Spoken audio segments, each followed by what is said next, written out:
Hello, everyone. So, there's a lot of news lately about changes at the Magic Kingdom and Disney doing things a little different than they've done in the past. And there's been some blowback on occasion for some of those things. And it got me thinking about this movie, Fantasia, which is now 85 freaking years old. If you can imagine that. It first came out in 1940.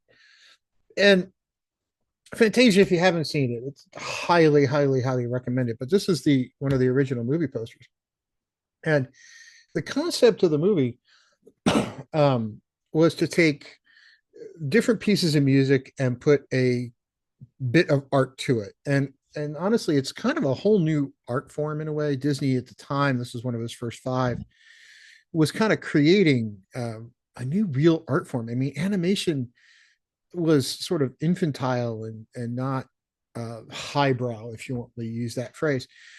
Before this time, it was sort of lowbrow. It was the stuff you threw on before the movie at the movie theater. It was before TV, so it wasn't really like you had a chance to get up and watch Saturday morning cartoons. Those didn't exist yet.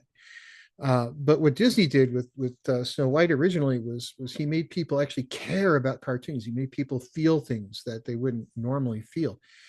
And what he did with Fantasia was he took different pieces of music that are designed to make you feel things, and stuck animation to it, and came up with some absolute classics. And the first one, um, when you open the movie, it opens with a certain piece of music, Toccata and Fugue in D minor, um, which is, when you hear it, you'll know exactly what it is. It's one of those classical pieces everybody knows, and it goes on to the Nutcracker, Sorcerer's Apprentice, Rite of Spring, all kinds of other things in there. Somewhere is the Ave Maria, Dance of Hours, all sorts of things. But what they did was they put different pieces of art along with the music. And if you look at some of the art, like this was one of the ones that go with Toccata and Fugue. You look at it and go, what does that have to do with the music? Right? It's just sort of like this abstract thing that goes on the screen. And it was more than that. I mean, it's animation that moves, and I'm not showing you the animation here, just a still, but it really does kind of bring out more feeling and more emotion than the music normally would. And this is stuff that was just sort of an artist came up with that he felt was the right thing to go along with the music. If you go into the Rite of Spring, it's not just about flowers and candy. It's about the end of the dinosaurs, and it's one of those pieces of music where you're like, how would they come up with this to go with that? It doesn't make sense, but somehow it works. You've got Pastoral Symphony, where you've got these creatures that don't exist in the world actually going off and doing things. You've got the Nutcracker with weird little mushrooms dancing around. These are certainly so far things that you take your kids to see, and hey, no big deal. Maybe the dinosaur one was a little bit weird, but then you get to this one where you've got Night on Bald Mountain and the Ave Maria. This stuff one gets really scary, right? I mean, if you're a little kid, I mean, it can get kind of like, whoa, what is that? And there's a lot of sort of in your face kind of stuff that the animators came up with to kind of push the narrative of the music. Then you got the dance of the hours, which of course turned into a hippo dancing with a crocodile, which was cute in ways. And one of the all-time classics is the Sorcerer's Apprentice. But the reason I bring this up is when this movie came out, it was far from a commercial success in its first time through the theater. You can blame that on World War II because the European theaters couldn't really take American movies at the time, and certainly in the middle of World War II, nobody was going to the movies anyway. But it was far from commercial success. And if you look at the sort of just weird mishmash of stuff, if this came out commercially today, I don't know what people would do. I think people might be like, what the heck are they doing? This is crazy talk. Of course, social media would go nuts. Oh, it's over for Disney. That's the end, blah, blah, blah.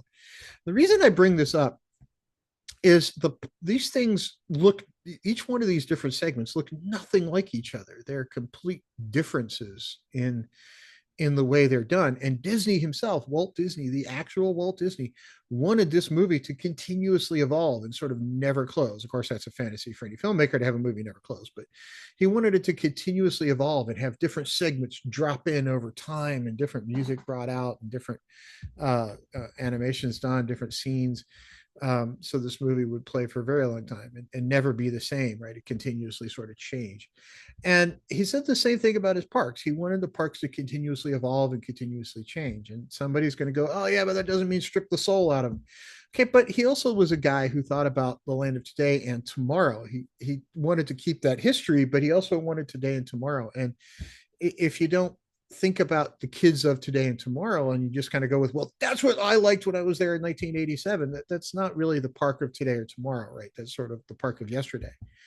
So evolution is part of life, and he wanted that in Fantasia. He wanted that sort of, let's continuously update, let's continuously do things. And Disney as a company and Walt Disney as a person, and the reason I wanted to talk about Fantasia is that it was very much an experiment. It was a, hey, I don't know if people are going to like this or not. No idea, but I like it. So we're going to do it. We're going to jump on it. We're going to go try it. And I think that's what the current parks are trying to do more and more, is to say, hey, look, we're going to try something new, right? If it works, we'll keep it. If it doesn't work, we'll change it.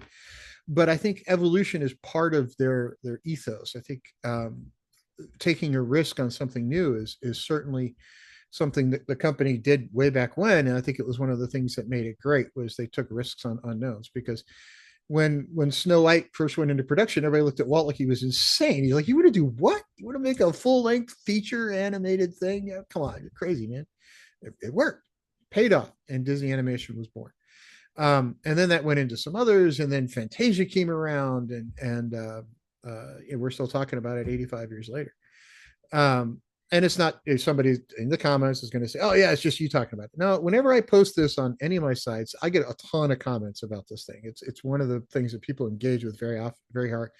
Even not just the Sorcerer's Apprentice part, but last time I posted it, there was a lot of stuff about the Ave Maria and the Night on Bald Mountain segment that got commented. So the film is 85 years old.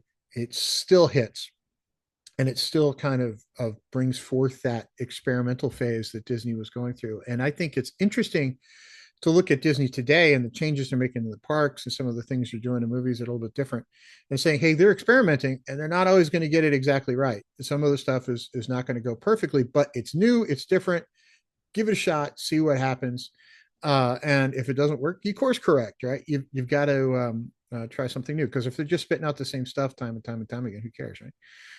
So I think it's interesting to see these shifts. I look forward to the future. I think they're going to have some bright stuff ahead. So if you haven't seen Fantasia, it's certainly worth checking out. It's on Disney Plus. There's also a Fantasia 2000 where they did some new stuff finally. But they're both very, very, very well done films. So love to hear your thoughts about Fantasia in the comments below. If not, hey, we'll see you on the next video. Everybody have a great day.